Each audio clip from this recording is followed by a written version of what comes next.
Watu wawili wafungwa miaka 30 jela kwa kosa la unyang'anyi Mvomero, Morogoro.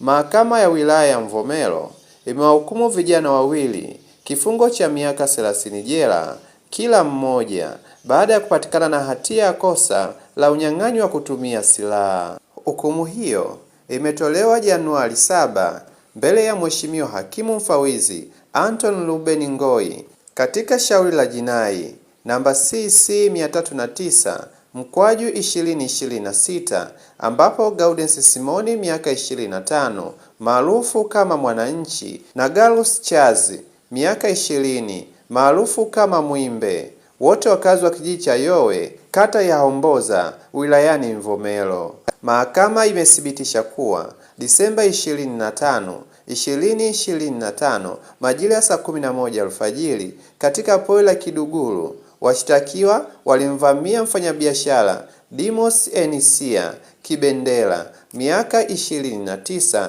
na kumjeruhi vibaya kwa kutumia silaha kali kabla ya kumpora fedha taslim Laki4, mizigo ya biashara ya viatu, malapa na nguo, simu ya mkononi na mali nyingine zenye thamani ya jumla shilingi Laki730.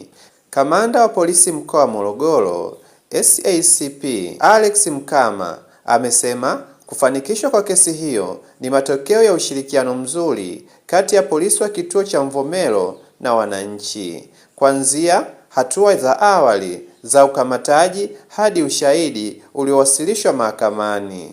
Haya yametolewa na dawati la habari polisi Morogoro.